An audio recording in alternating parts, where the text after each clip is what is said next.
Hola, buenas tardes, ¿me escuchan bien? Muy bien, Santi. Listo, muchas Y gracias. Bueno, es un honor para nosotros poder comenzar ahora con la charla de la doctorante Yérica Marín de la Universidad de La Frontera, Chile. Ella nos va a hablar acerca de Triangular Conformal Actions of the Quasi-Abelian Group on Riemann Surface. Entonces, damos paso a la expositora. Muchas gracias por estar aquí.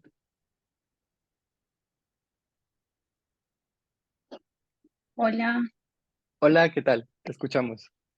¿me escuchan? ¿Se escucha bien? Sí, sí, sí, se escucha muy bien. Sí, avísenme porque digamos que no estoy en mi casa ahora mismo. Digo, no me encuentro en Chile y ando en oficina prestada, así que avísenme si la conexión no es tan buena. Eh, por favor. Bueno, buenas tardes, gracias Santiago.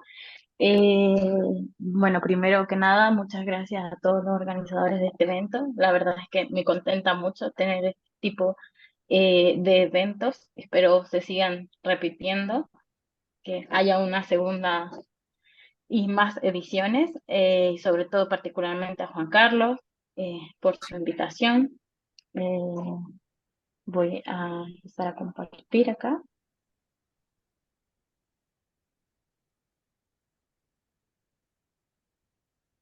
¿Se ve bien? Sí, sí, se ve todo muy bien. Súper. Vale. El día de hoy les voy a comentar parte de mi trabajo en conjunto con el profesor Saúl Quispe y el profesor Rubén Hidalgo. Esta charla tiene por título Acciones conformales triangulares del grupo Quasi-Abelian sobre superficies de Riemann. Bueno, lo que motiva en generar estos temas es que Greenberg probó que dado cualquier grupo finito, este puede ser realizable como un subgrupo de automorfismo de una superficie de Riemann, ¿ya? Y no solamente eso, sino que uno podría hacer una elección de manera de que ese grupo justamente coincida con el grupo total de automorfismos de la superficie. Ahora, eh, otra de las cosas que motiva a este tipo de acciones triangulares es que están relacionadas con lo que son pares de Bailey, y es que tenemos el teorema de Bailey que nos afirma que dado una superficie de Riemann cerrada, esta puede describirse por una curva algebraica definida sobre el cuerpo de los números algebraicos, si solamente si va a existir una aplicación meromorfa, que uno la conoce como aplicación de Bailey, cuyos valores de ramificación van a estar en este conjunto, ¿ya? Y específicamente si uno, el conjunto coincide justamente con esos tres valores de ramificación, esto se le asocia a una acción triangular. Ahora, existe una relación de equivalencia entre lo que son las pares de Bailey y los dibujos de niños, que más adelante les hablaré un poco más de ellos, que motivan también, tienen relaciones con lo que son las acciones triangulares. Ahora, el grupo quasi-abeliano es un grupo muy particular porque es un dos grupo y bueno, existe una conjetura que más o menos en grosso modo dice que la gran mayoría de todos los grupos finitos son dos grupos. Entonces, por eso como que el interés de estudiar estos dos grupos, porque digamos que estaríamos estudiando, si la conjetura fuera cierta, estaríamos estudiando la gran parte de los grupos finitos. Bien, primero les hablaré un poco de algunos objetos básicos y los teoremas más resaltantes asociados a mis resultados. Y bueno, comenzamos con lo que es una superficie de Riemann, la cual vamos a entender como una variedad analítica de dimensión compleja 1. Y de acuerdo a la clasificación de superficies orientables compactas, las superficies de Riemann van a ser difeomorfas a un torito con geollos, como lo ven acá en la figura, este entero es único y es conocido como el género de la superficie. Bien. Ejemplos de superficies de Riemann, tenemos el plano complejo, el disco, el semiplano superior, que va a ser un ejemplo importante para nosotros a lo largo de esta charla, la esfera de Riemann, tenemos el toro, todos estos son ejemplos de superficies de Riemann. Ahora, un ejemplo un poco más interesante es si consideramos las curvas proyectivas complejas definidas sobre los complejos, las cuales lo que son es que son ceros de polinomios homogéneos que están definidos en los complejos. Es lo que vamos a entender por una curva proyectiva algebraica. Ahora, hay un teorema importante, digamos, que nos relacionan estos objetos con las superficies de Riemann cerrada, y es que, bueno, como consecuencia del teorema de Riemann-Roch, existe una equivalencia entre las superficies de Riemann, pueden verse como curvas proyectivas complejas, y ahora si nosotros consideramos una curva proyectiva compleja de esta manera, entonces por el teorema de la función implícita, uno es capaz de construir cartas para la estructura compleja de una superficie de Riemann. Ejemplos de esto es si yo considero una superficie de Riemann de género cero, entonces esta superficie va a poder ser descrita por estas curvas algebraicas. ¿Ya? En el caso de superficies de Riemann de género 1, un ejemplo es que existe una superficie definida por esta curva algebraica. Ahora, ¿qué podemos notar nosotros? Es que en el caso de cero, vimos que hay distintas formas de representar una superficie de Riemann a través de estas curvas algebraicas proyectivas. Y eso pasa en general, me gusta. Se puede representar una superficie a través de distintas curvas algebraicas proyectivas, o sea, no hay una única forma.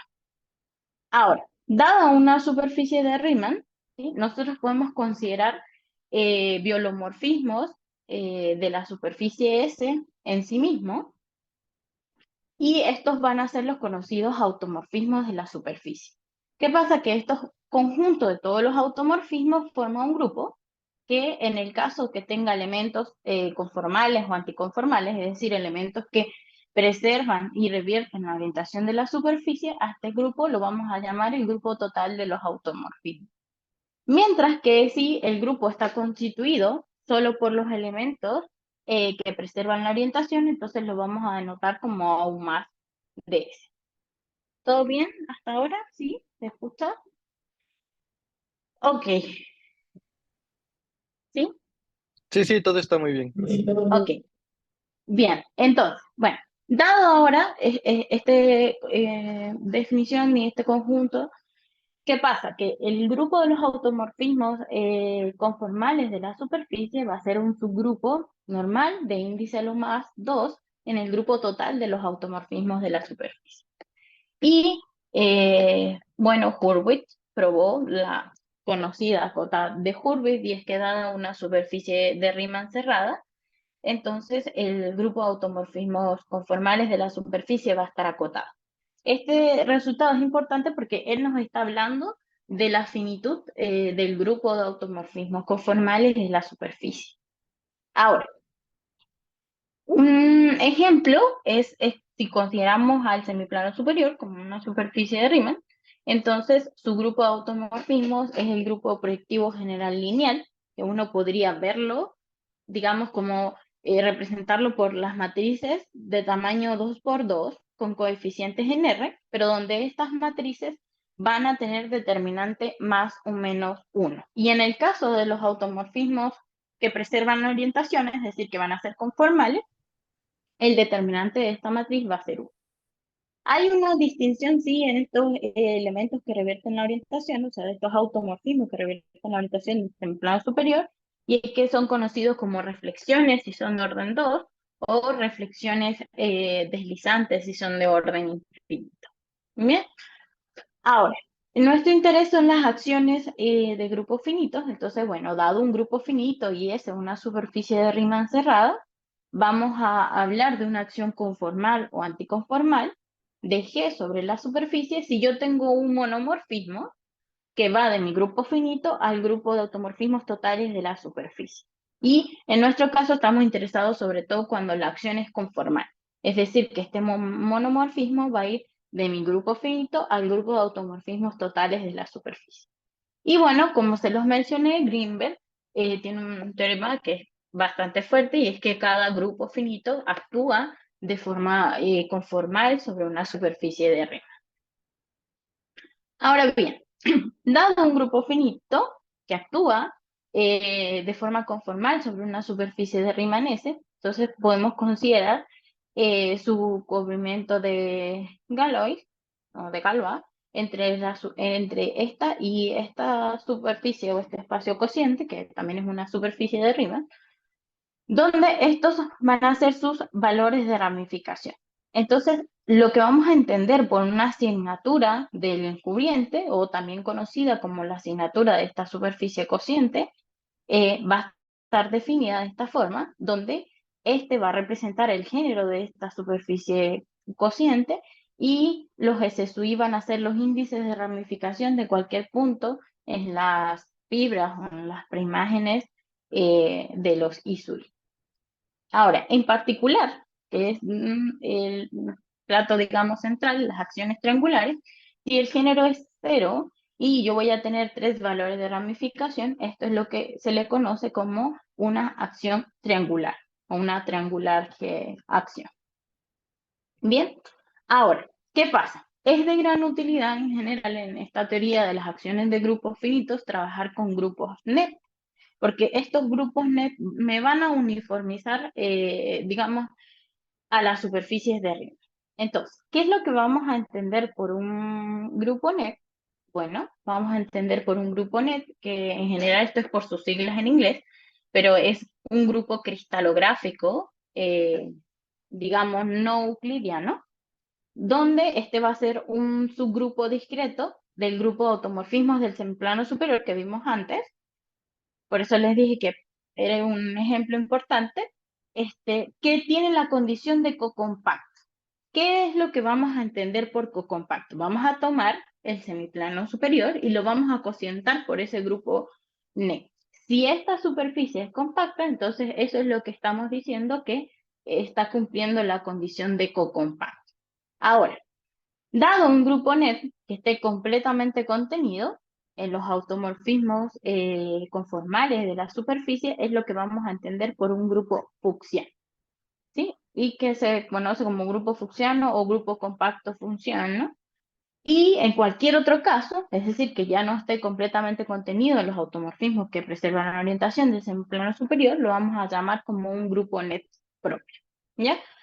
Pero dado cualquier grupo net, nosotros podemos definir su grupo fucsiano canónico, que es denotado como delta más, y no es más que la intersección del grupo net con el grupo de automorfismos conformales del semiplano superior. Y este va a ser el único subgrupo de índice 2 que va a estar en delta, que va a estar completamente contenido en los automorfismos que preservan la orientación. Ahora, digamos que se preguntaron hace tiempo, y bueno, esto resolvieron Madde y Wilkin, y es que, ¿cómo diferenciar un grupo net de otro grupo net? Y resultó esto llamado signatura, el cual es un conjunto, digamos, de simbología y números que concentraron para identificar un grupo net de otro que no solamente digamos que da información, da la información algebraica del grupo net y también da información o describe la estructura topológica de este espacio cociente, ¿sí? Este espacio cociente va a ser una superficie topológica de género G, en este caso, la asignatura del grupo net delta. Este va a tener exactamente K componentes de borde, la superficie, y además esta va a ser orientable o no dependiendo del signo que tenga la asignatura, ¿ya? Y además, yo ahora considero la proyección canónica, esta va a tener exactamente R valores de ramificación en su interior, y la suma de estos es sus K valores de ramificación en el borde, ¿sí? Para entender un poco lo que está pasando, aquí por ejemplo, en la figura, tenemos un género 2, por eso acuérdense el género eran los hoyitos. Entonces tenemos un género 2, en su interior tiene dos valores de ramificación, mientras que en el borde tiene una componente en el borde con 4 valores de ramificación. Ahora bien, el asunto es que estos grupos net, como les dije, van a uniformizar a mis superficies de rima, ¿sí? De género mayor o igual a 2. ¿De qué manera? La superficie va a quedar representada por un espacio órbita de esta forma para algún grupo fucsiano, pero además de fucsiano se le pide que sea un grupo superficie. ¿Qué es lo que vamos a entender por un grupo superficie? Un grupo net que tiene la siguiente asignatura que vemos acá. Además de eso, va a existir otro grupo fucsiano delta y un epimorfismo que usualmente lo llamamos teta, a mi grupo de automorfismos conformales de la superficie con kernel libre de torsión, donde delta justamente va a ser el normalizador de mi grupo fucsiano superficie gamma en el grupo de los automorfismos conformales del semiplano superior. Además, los automorfismos de la superficie van a, digamos, a estar determinados por este cociente. Entonces, ¿qué pasa? Que si uno tiene una superficie de Riemann compacta, S, ¿verdad? Y está interesado en estudiar topológicamente, o sea, este espacio cociente, ver cómo es su signatura, a veces es un poco, digamos, útil verlo en el sentido de los grupos net. Uno obtiene información de este grupo net fucsiano y a través de la información que recoges de este espacio cociente, estás entonces obteniendo información de la superficie cociente. Ahora, las acciones triangulares están un poco relacionadas con lo que son los dibujos de niños. ¿Qué es lo que vamos a entender por un dibujo de niño? Bueno, un dibujo de niño va a ser un par. Dime, hola, hola, ¿me Creo están que se escuchando? activó el micrófono nomás, Jerry. Hola. Jerica, creo que se activó solamente el micrófono. Continúa. Ok, bien. Ok, entonces, bueno, asociado a este tipo de acciones de grupo finito, en superficies de Riemann tenemos lo que son los dibujos de niños. Y bueno, ¿qué es lo que vamos a entender por un dibujo de niño?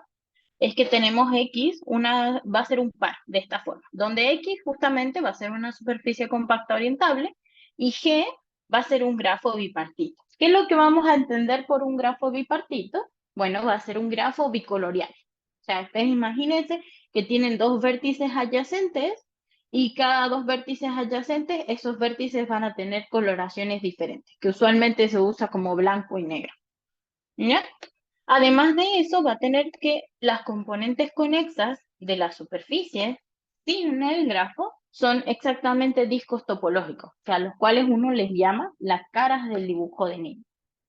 Ahora, dado un dibujo de niños y el grupo de automorfismos del grafo, entonces uno puede hablar ahora de los automorfismos del dibujo de niños, y estos no van a ser más que automorfismos del grafo, pero que van a estar inducidos por homeomorfismos de la superficie compacta oriental. Y esto también va a denotar un grupo, y en el caso particular de que este grupo actúe transitivamente sobre el conjunto de lados del grafo, diremos que este es un dibujo de niños regular. Ahora, cada grupo finito G va a ser isomorfo a algún grupo de automorfismos de algún dibujo de niños, y un grupo finito G va a ser realizable como grupo de automorfismos de un dibujo de niños regular si solamente si existe una superficie de Riemann cerrada S sobre la cual G actúa como grupo de automorfismos conformales, de manera de que la acción justamente es triangular, porque así fue como definimos lo que significaba que una acción fuera triangular. Es un grupo actuando como grupo de automorfismos conformales tal que esta superficie tuviera género cero y tuviera exactamente 3 valores de ramificación. Entonces, Vamos a decir que un grupo es realizable como grupo de automorfismo de un dibujo de niños regular si y solamente si existe una superficie de Riemann S sobre la cual justamente G está teniendo una acción triangular. Ahora, los dibujos de niños, uno puede definir lo que es el grupo de monodromía y para esto lo que hacemos es el conjunto de lados del grafo y nosotros vamos a considerar las permutaciones. O sea, imagínense que ustedes tienen un grafo y a él lo vamos a enumerar, o sea, sus lados, vamos a irlos enumerando y esto entonces yo ahora puedo considerar las permutaciones y imaginen por un segundo que nos paramos en un vértice, en este caso un vértice negro del grafo, el cual tiene cierto grado, es decir, el grado del vértice van a ser justamente la cantidad de ejes que sale de ese vértice. Entonces, si yo considero eh, es decir, los lados adyacentes del grafo, entonces, ¿qué pasa? Y si yo ahora voy a construir permutaciones, ¿sí? Porque nosotros, digamos, enumeramos esos laditos, esos ejes, los enumeramos, y entonces ahora vamos a considerar permutaciones, yo me paro en un vértice y voy a considerar justamente las permutaciones, pero siguiendo la orientación contraria a las agujas del reloj. Y eso lo vamos a hacer para cada vértice negro y también se va a hacer para cada vértice blanco, siguiendo otra vez el, la orientación reversa a las agujas del reloj. Entonces, estos me van a dar permutaciones sigma y tau, que me van a definir justamente el grupo generado por estas dos permutaciones, sigma y tau, es lo que se conoce como el grupo de monodromía del dibujo de N. Yo sé que así como abstractamente es a veces un poco complicado verlo, así que veámoslo en un dibujito a ver qué es lo que está sucediendo. Yo considero este dibujo de niño, ¿ya? En la figura. Entonces, como se dan cuenta, lo que hicimos fue enumerar los ejes de este dibujo de niños. Entonces, céntrense un segundo en este vértice negro, ¿ya? Y entonces ahora siguiendo el lado contrario de las agujas del reloj, tenemos 1, 2, 5. Entonces tenemos la primera permutación. Y luego si nos centramos en este vértice negro, siguiendo las agujas siguiendo el lado contrario de las agujas del reloj, tenemos 3 y 4. 3 y 4. Y lo mismo entonces ahora si hago el mismo proceso, pero ahora para los vértices blancos. Este vértice blanco sería nada más 1, mientras que si considero este vértice blanco, tendría la permutación 2, 3, 2, 3, y en el caso de este vértice blanco tendríamos la permutación 4, 5, que es lo que vemos acá. Y bueno, esto está generando justamente el grupo S5 que satisface estas condiciones. Esto justamente me está generando el grupo de monodromía de este dibujo de niño. ¿Todo bien hasta ahora? Sí, Bueno, sí, todo bien. sigamos entonces. Tenemos el grupo de automorfismo de dibujo de niños que puede identificarse con el centralizador. O sea, usualmente teníamos, a ver, tenemos hasta ahora definido el grupo de automorfismo del dibujo de niños y además tenemos el grupo de monodromía del dibujo de niños.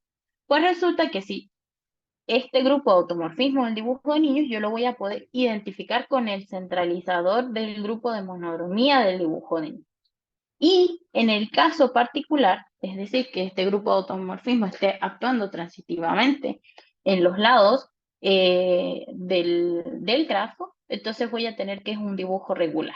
Y si este es regular, entonces el grupo de automorfismos del dibujo de niños va a ser isomorfo. En este caso no se va a identificar con el centralizador, sino que va a ser isomorfo al grupo de monodromía. Lo que nos lleva a que entonces el grupo de automorfismos del dibujo de niños va a estar generado con dos elementos. ¿Ok? Ahora, como vimos en la motivación de esto de estudiar un poco acciones triangulares, hay una relación bastante estrecha en lo que son los dibujos de niños y los pares de Bailey. ¿Qué es lo que vamos a entender por una aplicación de Bailey? Bueno, yo tomo una superficie de Riemann compacta, S, y un cubrimiento branch holomorfo, aquí, donde sus valores de ramificación van a estar en este conjunto Y nosotros a esto también, a la superficie, ya no solamente se le dice superficie de Riemann compacta, sino se le conoce como una superficie de Bailey. Y si yo considero esta superficie y tengo esta aplicación con los valores de ramificación acá, esto es lo que vamos a llamar un par de Bailey. Y dos pares de Bailey van a ser equivalentes si solo si existe un biomorfismo que satisface esta condición. Ahora, un ejemplo es, yo considero una superficie de Riemann, la esfera en este caso, y considero esta aplicación definida de esta forma. Entonces, en este caso, los valores de ramificaciones van a ser en 0 e infinito, y esto justamente es un subconjunto de lo que vemos acá. Por lo tanto, esto efectivamente es una aplicación débil. Ahora, cada par de Bailey va a ser equivalente a uno de la forma donde S no es justamente una superficie Riemann, sino yo ahora lo voy a ver como una curva algebraica definida sobre el cuerpo de los números algebraicos, con B una aplicación racional también definida sobre. Y bueno, lo interesante acá es que, como les dije, la categoría de los pares de Bailey va a ser equivalente a la categoría de los dibujos de niños. Un bosquejo, lo traté de hacer lo más, digamos, pequeño e entendible, es que supongamos primero que tenemos un par de Bailey. Entonces va a existir un dibujo de niños asociado a ese par de Bailey. ¿De qué manera? Vamos a considerar a X como la superficie topológica de S, justamente, y el grafo va a ser justamente la preimagen del intervalo 0,1, donde la fibra de la preimagen de 0 van a representar, por ejemplo, los vértices blancos, mientras que la fibra de 1 van a representar los vértices negros. Y los lados van a estar representados por la preimagen del intervalo. ¿Sí? Eso sería una forma de construir a partir de un par de Bailey un dibujo de niños. Ahora, ¿qué pasa si tenemos un dibujo de niños y lo que queremos es tratar de construir un par de Bailey? Entonces, ¿cómo lo hacemos? Inducimos una aplicación continua, sobreyectiva, la cual envía los vértices negros, perdón, de A0 del grafo. Acuérdense que era un grafo bicolorial, entonces usualmente se usan vértices blancos y negros. Entonces, bueno, tomo los vértices negros y los envío a 0, tomo los vértices blancos y se envían a 1, y las caras de mi grafo justamente van a ser enviadas a infinito. Eso me va a definir entonces una aplicación, y luego tomando el putback bajo esta aplicación. Entonces, como la esfera tiene estructura de Riemann, esa estructura es aprovechada para obtener una estructura de Riemann acá, en este cociente. Y luego, bueno, como solamente estamos considerando esta superficie, quitándole un par de puntos, uno puede restringir la aplicación, va a obtener a esta estructura una superficie de Riemann, y luego eso se puede extender de buena manera para que ahora X tenga una estructura de superficie de Riemann, y hacer así entonces esta aplicación que habíamos definido aquí, una aplicación de B. Ahora, bueno, vienen los resultados que, bueno, están asociados al grupo quasi-abelian, como lo dije antes. Ahora ya tenemos casi todas las herramientas para más o menos entender todo, y es que, bueno, este grupo va a ser un grupo quasi-abelian de orden 2 a la n, es un grupo no abeliano, está generado por dos elementos, lo cual nos va dando pistas de por qué nos interesaban los dibujos de niños, sobre todo los regulares, porque el grupo de monodromía estaba generado con dos elementos. Entonces, este, digamos, resulta ser un buen candidato en ese sentido. Además, todos los elementos en este grupo yo los voy a poder ver de esta forma, y sus órdenes van a ser calculados de esta manera.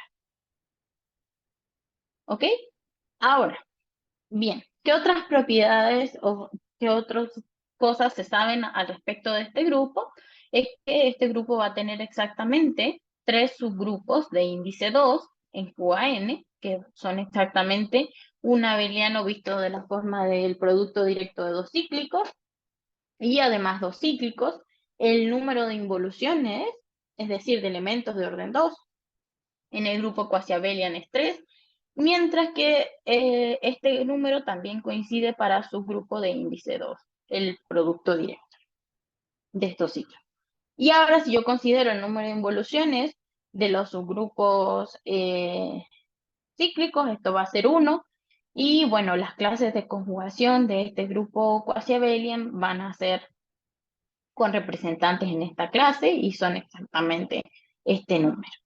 Bien, entonces bueno, ya con eso entendimos un poco, ojo, la estructura del grupo. A veces regreso un poco, es importante manejar los órdenes de los elementos de este grupo para entender un poco cómo está actuando en sí el grupo quasi-abeliano. Entonces, ¿qué queremos estudiar nosotros? Acciones triangulares de este grupo sobre superficies de Riemann cerrada. Entonces, el resultado que obtuvimos es que si yo tengo S en una superficie de Riemann cerrada, donde su grupo de automorfismos que preservan la orientación es un grupo quasi-abelian, y quiero que este actúe de forma triangular, nosotros probamos que las posibilidades para que ocurra esta acción triangular son bien el primer caso, donde este espacio cociente tiene esta asignatura, y además probamos que ese va a ser una superficie de Riemann eh, no hiperelíptica de este género. O otra de las posibilidades es que este espacio cociente tenga la siguiente asignatura.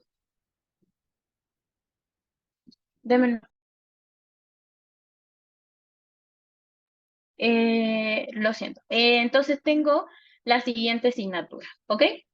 Ahora, ¿qué pasa? Tengo estas dos posibilidades, pero en ambas posibilidades tengo que la superficie S es una superficie no hiperelíptica, ¿ok? En ambos casos. Tengo sí, formas de, digamos, acciones triangulares diferentes, pero en ambos la superficie es no hiperelíptica.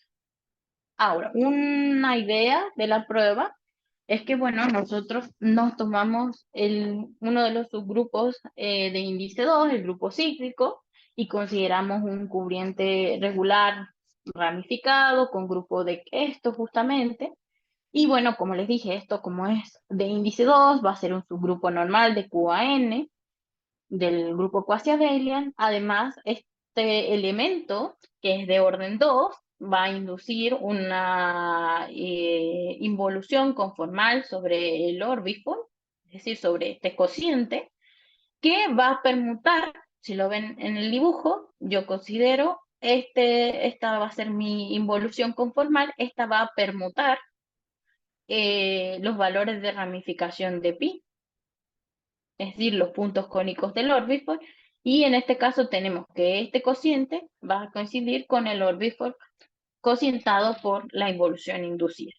Ahora, como se supone que le estamos imponiendo que queremos ver qué acción, o sea, la acción triangular del grupo quasi-abelian sobre esta superficie, entonces esta condición, junto con la fórmula de Riemann-Hurwitz, nos va a afirmar que este orbifold va a tener justamente género cero y que su conjunto de puntos cónicos van a ser dados por un par de puntos, P1 y P2, los cuales van a ser permutados, pero no van a ser fijados por esta involución, y podría ser que uno o más puntos que son fijados por esta involución inducida también formen parte de los puntos cónicos.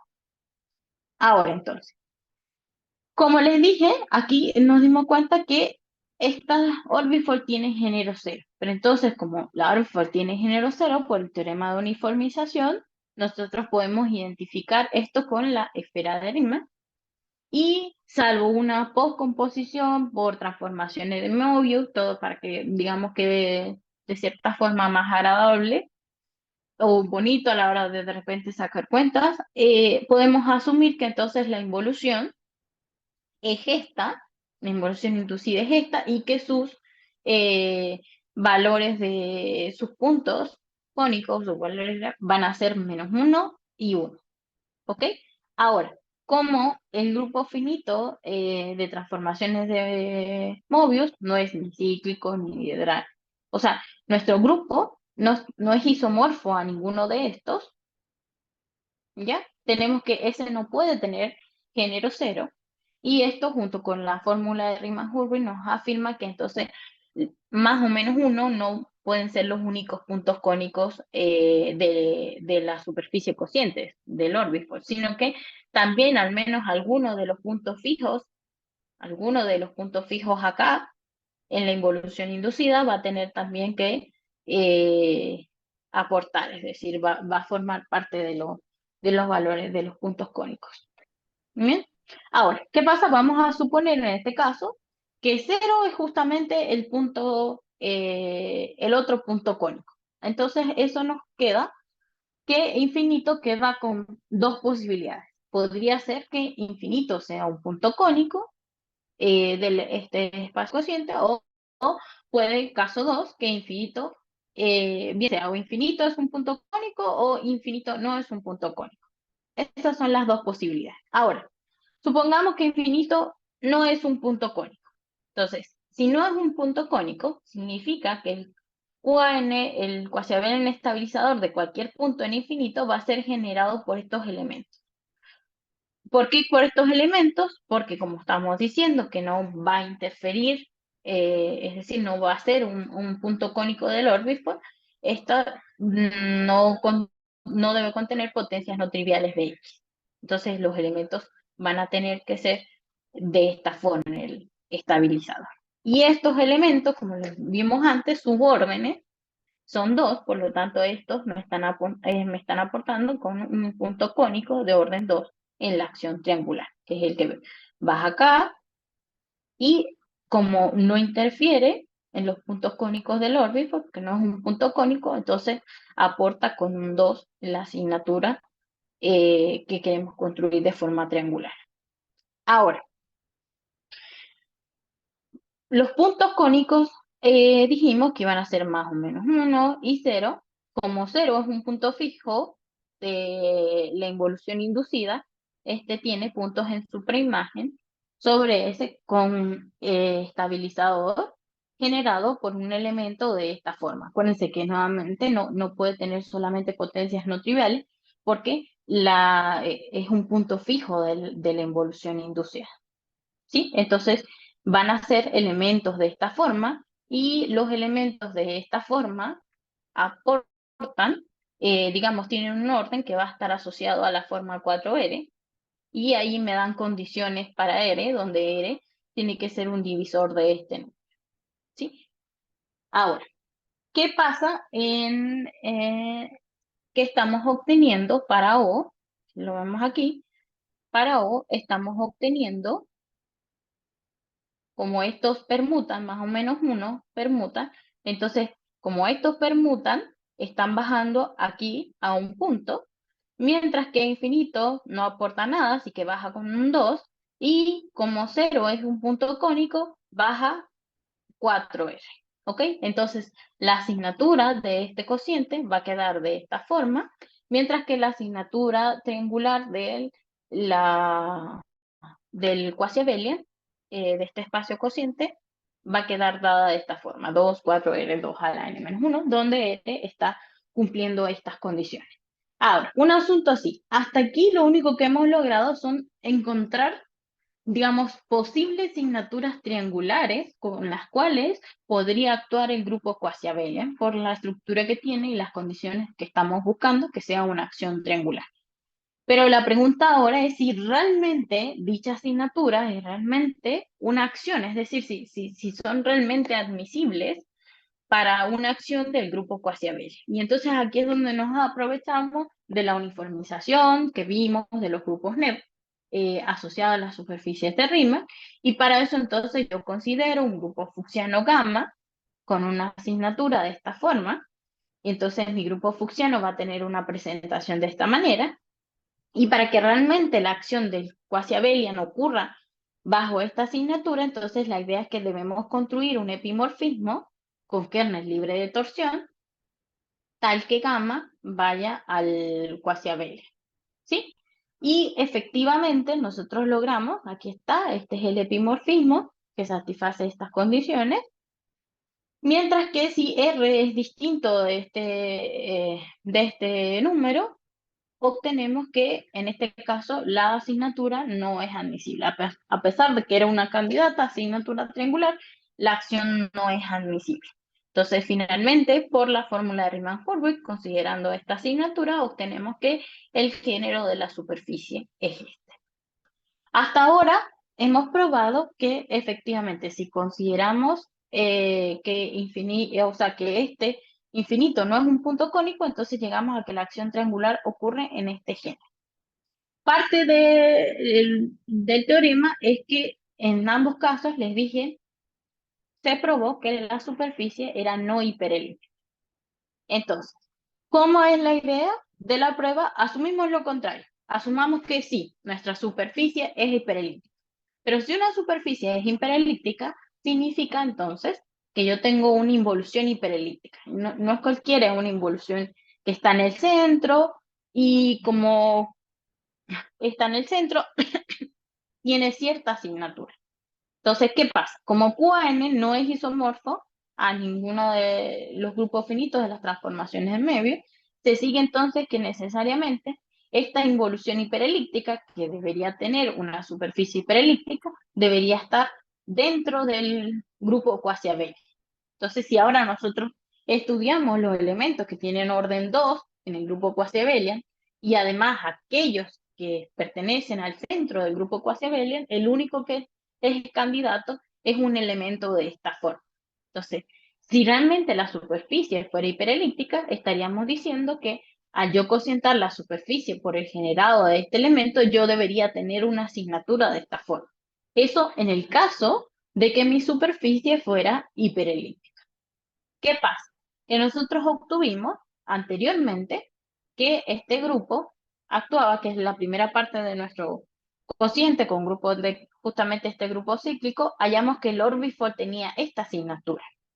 Entonces, por resultados de Arbo y Perston y Button, uno teniendo conocimiento sobre esta asignatura, como este es un subgrupo normal de este grupo cíclico, uno podría deducir realmente la asignatura asociada a este cociente, la cual obtuvimos que era esta. Y ahora si comparamos, esta asignatura no tiene nada que ver con lo que debería tener el cociente si realmente esto fuera una superficie hiperelíptica, lo cual es una contradicción por haber supuesto que nuestra superficie era hiperelíptica. Por lo tanto, ese es no hiperelíptica. Bien, ahora, un modelo es que, bueno, nosotros lo que hicimos, voy a revisar un poco, disculpen, lo que hicimos fue que, como aquí estamos tomando un grupo cíclico, entonces lo que hicimos fue primero considerar el primer pedazo y construir curvas pegonales de la superficie, y luego logramos construir los automorfismos que representaban justamente a nuestro grupo cuasi abeliano. Si uno toma estos automorfismos de esta curva algebraica, el generado por X y Y justamente es isomorfo al grupo cuasi abeliano.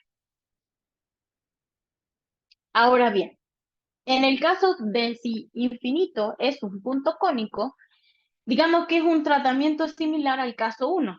¿Sí? ¿Por qué? ¿Por qué es similar? Porque es prácticamente repetir el proceso que hicimos con cero. Como cero, ahora cero y infinito son puntos cónicos y además también son puntos fijos de la involución. Entonces estos, como tienen estabilizadores no triviales, van a tener elementos de la forma I a la X a la K de cierta forma y estos me van a aportar con valores de ramificación. Y entonces ahora, anteriormente teníamos que la asignatura triangular estaba dependiendo de un R nada más, porque estábamos considerando este caso solo para cero. Pero ahora, como estamos considerando un proceso similar tanto para cero como infinito, entonces nuestra posible candidato a acción triangular está dependiendo de un R1 y un R2, donde R1 y R2 tienen ciertas condiciones. Pero ahora, como les dije, hasta ahora lo que se tiene entonces es que esta es una posible asignatura, un candidato posible de acción triangular.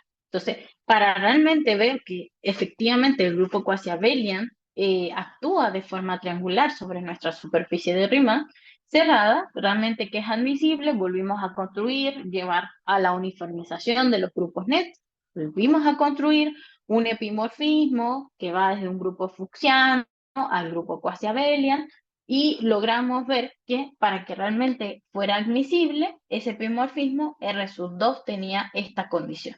Solo bajo estas condiciones realmente la acción era admisible. ¿Sí?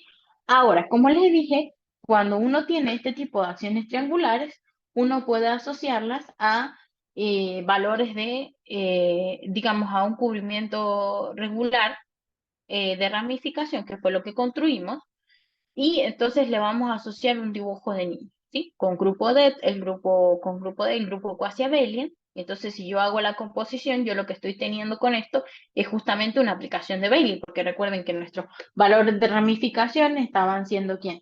0, más o menos 1, en este caso. Entonces, justamente estamos teniendo eso, que nuestros valores de ramificación van a ser 3, van a estar contenidos en el conjunto de 0, 1 e infinito, y entonces vamos a tener un grafo bipartito asociado al dibujo de niños S, inducido por la acción triangular que tiene esta asignatura. En el primer caso, estamos considerando cuando la asignatura triangular es de esta forma.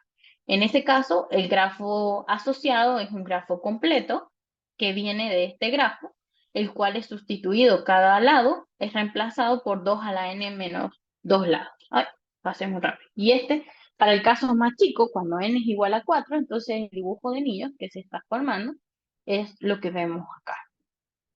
Eso, acuérdense, teníamos dos formas diferentes de acciones triangulares con el grupo quasi-abelian. En el caso que yo tengo una asignatura de esta forma, entonces el grafo que se está formando es de esta manera, y allí tomamos este grafo completo, y lo que estamos haciendo es que cada lado lo estamos reemplazando por 2 a la r, un lado.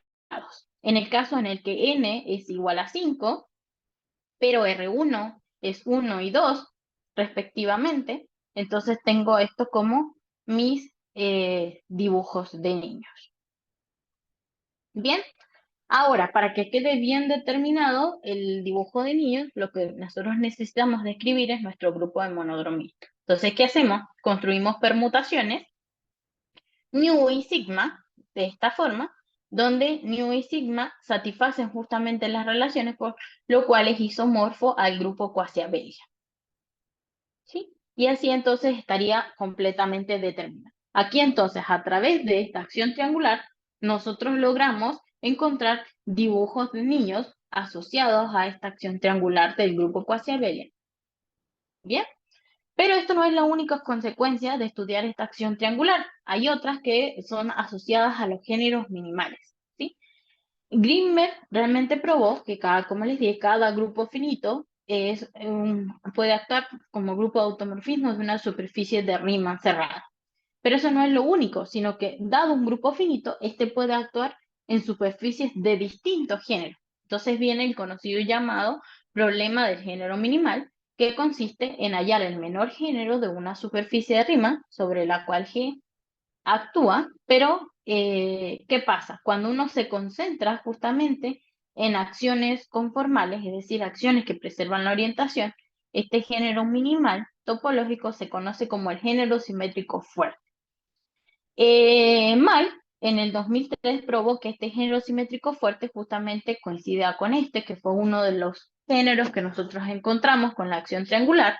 Lo nuevo que nosotros estamos aportando con esta construcción y además considerando los epimorfismos que damos, es que esta acción es única, ¿sí?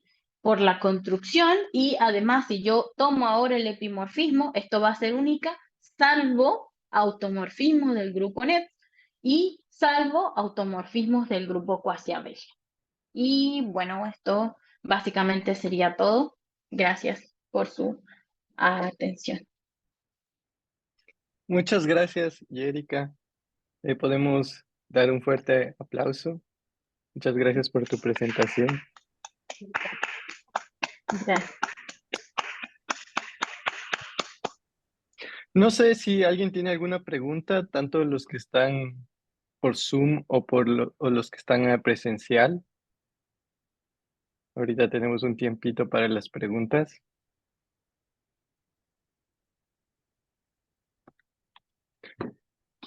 Yo tengo solo una curiosidad. Ahora, ¿en qué Ya, estás trabajando? Porque este es el resultado que ya tienen, ¿no? sí. ¿Ahora están explorando alguna generalización o algo con respecto a esto? No, es que el asunto fue que, bueno, esto es parte de mi tesis doctoral. El asunto es que Ujú. nosotros no solamente estudiamos, Ajá. digamos, este Fecha de problema, nacimiento, eh, estado ¿se civil, escucha? en el caso Te Hola. escucho, de pero creo que información del alguien tiene registro. el micrófono prendido. Listo, ahora sí. Ya, bueno, el asunto de Ujú. nosotros es que, digamos, estas son consecuencias del trabajo que yo he hecho, pero en general mi trabajo está centrado en los géneros minimales, solo que los géneros minimales Ah, son muchos, dependiendo de la estructura de la superficie o dependiendo de la claro, de estructura cada de la grupo, acción. ¿no? También. Nosotros nos centramos en dos familias de grupos diferentes, Ujú. que son el quasi-abelian y el generalizado. Entonces, Ok. ahora digamos que el trabajo que queda pendiente es ver si, en el caso de generalizar, sería tratar de, digamos, ponerle condiciones necesarias y suficientes, que ya las hay, por ejemplo, para grupos como, por ejemplo, el cíclico, los abelianos o los diedrales, ya han construido condiciones necesarias y suficientes para que ocurran este tipo, por ejemplo, de epimorfismos que vimos aquí, pero a nivel general. O sea, ya yo aquí les esbocé un epimorfismo, pero como que sería ideal tratar de ver, tengo algunas condiciones en otro género, por ejemplo en superficies pseudoreales, pero la idea es como una de las ideas, pues de los caminos sería como tratarte, eso sería una generalizar, buscar condiciones necesarias y suficientes como para que un grupo cuasi abelian siempre actúe como parecidas a las que han hecho para otros tipos de grupos, ¿ya? Y lo otro también es que, como les dije, yo sobre todo trabajo es con géneros minimales y busqué todos estos géneros minimales, probé que son únicos estos géneros minimales, pero el asunto es que para este caso particular, donde la acción es conformal, nos agarramos de curvas pegonales y logramos la construcción modelos de curvas que podían representar esta superficie. En muchos de los géneros minimales que yo he calculado, hallar esos modelos de curvas algebraicas no necesariamente es muy sencillo. Y eso es como parte del trabajo que me gustaría hacer a futuro, tratar de buscar modelos algebraicos que representen todas estas superficies. Ah, súper interesante. Felicitaciones y muchos éxitos en el doctorado. Muchas Gracias. gracias igual por estar aquí. No sé, igual por curiosidad, también solo por saber, ¿cuánto te falta para graduarte? Ya, yo espero pronto terminar. Ya hace poco entregué la tesis. Ahora me encuentro en Brasil, por eso les decía que no estaba en casa. Se supone que yo estudio en Chile, pero ahora me encuentro haciendo una corta, pequeña estadía de investigación en Brasil. Así que espero pronto ya terminar todos mis requisitos para graduar. Ah, qué chévere, qué chévere. Espero que te vaya muy bien allá en Brasil. Aprovecha mucho para conocer. Y bueno, eh, no sé si alguien más tiene alguna pregunta. Bueno, si nadie más tiene otra pregunta, pues le damos otro fuerte aplauso a Erika. Muchas gracias por estar aquí. Gracias. Y Gracias, bueno, Gracias a Jerry. ustedes por Gracias. quería la recordarles a invitación. todos, sí, quería recordarles a todos que el curso va a continuar hoy a las 2 de la tarde de Ecuador. Entonces va a seguir con el curso de la profesora Ollane. Y también que la charla de Claudia Correo va a ser a las 4 horas de la tarde. Entonces, les esperamos para que sigamos con este gran evento, chicos. Muchas gracias por su presencia y de nuevo muchas gracias a Yérika y a todas las expositoras que están haciendo un genial trabajo en este evento. Nos vemos después, chicos. Muchas Gracias. gracias. Gracias. Gracias. Gracias, Jerry.